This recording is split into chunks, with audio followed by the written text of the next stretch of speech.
There's no feeling more intense than starting over. If you deleted your homework the day before it was due, as I have, or if you left your wallet at home and you have to go back after spending an hour in the commute. If you won some money at the casino and then put all your winnings on red but it came up black. If you got your best shirt dry cleaned before a wedding and then immediately dropped food on it. If you won an argument with a friend and then later discovered that they just returned to their original view. Starting over is harder than starting up. If you're not ready for that, like if you've already had a bad day, then what you're about to go through might be too much. Feel free to go away and come back. I'll be here. Alright, thanks for coming with me on this trip. I'll understand if you have to take a break at any point. Just find a safe place to stop and quit the game. And don't worry, I'll save your progress, always, even your mistakes.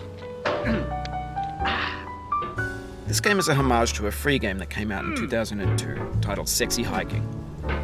The author of that game was Jazzuo, a mysterious Czech designer who was known at the time as the father of B games. And B games are rough assemblages of found objects. Designers slap them together very quickly and freely, and they're often too rough and unfriendly to gain much of a following. They're built more for the joy of building them than as polished products.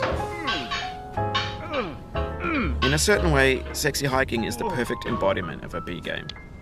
It's built almost entirely out of found and recycled parts, and it's one of the most unusual and unfriendly games of its time. In it, your task is simply to drag yourself up a mountain with a hammer. And that act of climbing, in the digital world or in real life, has certain essential properties that give the game its flavor. No amount of forward progress is guaranteed. Some cliffs are too sheer or too slippery. And the player is constantly, unremittingly in danger of falling and losing everything. No. Anyway, when you start Sexy Hiking, you're standing next to this dead tree that blocks the way to the entire rest of the game. It might take you an hour to get over that tree, and a lot of people never got past it. You prod and you poke at it, exploring the limits of your reach and your strength, trying to find a way up and over. And there's a sense of truth in that lack of compromise.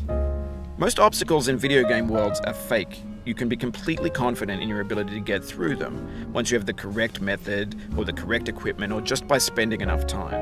In that sense, every pixelated obstacle in Sexy Hiking is real. The obstacles in Sexy Hiking are unyielding, and that makes the game uniquely frustrating.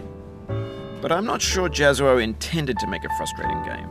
The frustration is just essential to the act of climbing, and it's authentic to the process of building a game about climbing. A funny thing happened to me as I was building this mountain. I'd have an idea for a new obstacle, and I'd build it, test it, and it would usually turn out to be unreasonably hard. But I couldn't bring myself to make it easier. It already felt like my inability to get past the new obstacle was my fault as a player rather than as a builder. Imaginary mountains build themselves from our efforts to climb them, and it's our repeated attempts to reach the summit that turns those mountains into something real. When you're building a video game world, you're building with ideas, and that can be like working with quickset cement. You mold your ideas into a certain shape that can be played with, and in the process of playing with them, they begin to harden and set until they're immutable, like rock. And at that point, you can't change the world.